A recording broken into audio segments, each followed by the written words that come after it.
I've done about half a dozen pop-up offices, posted 4 political videos on my channel, and spoke to hundreds of people in person and on social media, and by far, the biggest question I get asked is, where do I sit on the political spectrum? Now, this question pisses me off so much because it puts me inside a box so that people can easily distinguish who I am, what I want to do, and my views on the world. But guess what? It's not that simple. Now, I can't blame people for asking this question. Most people don't care too much about politics and aren't bothered to understand the nuances of it, so they get their most bang for their buck by asking someone this question, and they get most of their questions answered super quickly and easily. Oh, you're right-wing. You must also be more religious, want to reduce immigration, promote business, and support NATO. Well, I believe this whole political spectrum thing is nothing more than astrology, making meaningless assumptions of vastly different topics. How can someone who wants to reduce immigration also want to provide more funds to NATO, or vice versa? It's an educational guess because if you are right-wing, then you must agree with all the other right-wing assumptions, right? Now, of course, when people come up to me and ask me this question, I can't just waffle on about how this is a silly question and rant to them about the issue for 10 minutes, like I'm going to do with you guys now. Because time is precious and I don't want to waste that. Especially when I'm campaigning at the beach, like Bronte Beach or Bondi Beach, people just want to swim. So I got to give them a super simple, quick and easy answer and say that I'm center right. But am I really center right? Some of my policies are definitely more right-leaning in terms of business autonomy, immigration, defense spending, but some of them are very left-leaning, adjusting negative gearing, investing more into cryptocurrencies, and creating Medicare reforms. So saying someone is left-wing or right-wing is actually really disrespectful because you're putting someone's ideas, thoughts, and opinions into a simple one-dimensional graph, left or right. Humans are so incredibly unique, and this is exactly why we continue to evolve as a species over thousands of years, because we are allowed to experiment, test, build, innovate, and pretty much grow. All these things continue to grow, but our view on politics remains the same. You're left or you're right. Political scientists once thought to add to this left-right spectrum vertically, adding authoritarianism and libertarianism. But this created even more issues because if someone was more authoritarianism and left-leaning, many other things are still left out. There is no winning in this view of politics.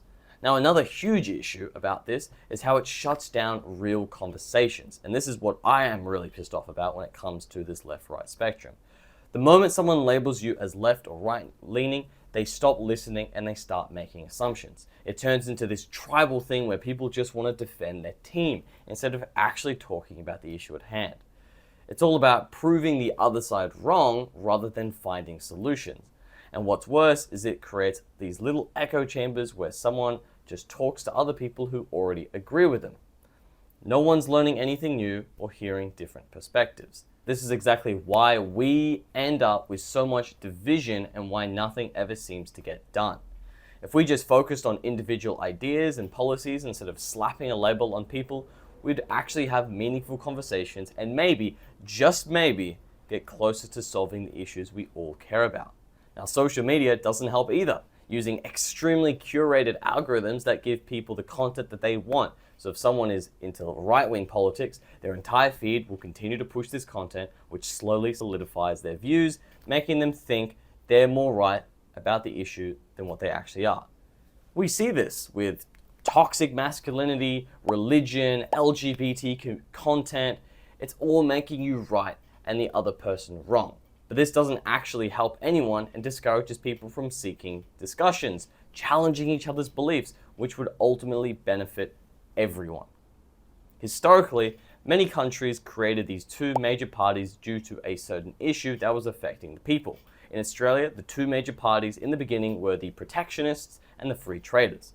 One wanted high tariffs to maintain a high variety of Australian industries, protecting us from foreign markets, and the other wanted to remove tariffs to open us up to a slowly globalizing world. This was a simple issue that divided Australian politics into 2 major parties. Now, I'm sure if the issue was changed to, let's say, immigration, these parties would break apart completely and form 2 brand new, unique parties, completely different from the original. Why? Because everyone is different. So people tend to have different views and opinions on different issues. If two politicians are business owners, they may have a lot of similar views on different issues to do with the economy or their business because they both want their business to thrive. But to say that these men would also relate in terms of their views on religion, on women's rights, and climate change, and so on, simply fictitious.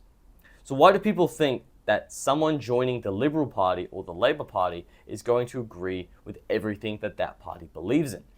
This is why there's so much politics in the political parties, because people disagree with each other on different issues. There is little to no cohesion within these parties, because now instead of there just being one issue that these people can easily stand together for, it's 12 to 15 completely different issues that everyone within the party cannot agree on cohesively. It is for this reason that I believe independents are slowly on the rise in Parliament, because the parties cannot keep it together. People are disappointed with the performance of both the parties. So what should we do? Well, the easiest thing to do is to stop asking people where they stand on the political spectrum and start actually learning about other people's opinions and views on individuals individually. By doing this, you will learn how people actually stand on all these different issues and just how incorrect this left-right stamp is for most people. A great example of this is Donald Trump. Now, regardless of what you think of him or where he stands, he is a Republican representing the Republican Party, which is a right-wing party. Yet he wants to create a national Bitcoin reserve and is thinking of leaving NATO entirely, which wouldn't quite be considered right-wing. Now that's the end of my rant. I just wanted to get this off my chest because I get asked this question a hell of a lot. So now if somebody asks me this question, I can send them to this video, which makes my life a little easier. Anyway, thank you guys so much for watching this video. Don't forget to like and subscribe, and I'll see all of you in the next video. Take care.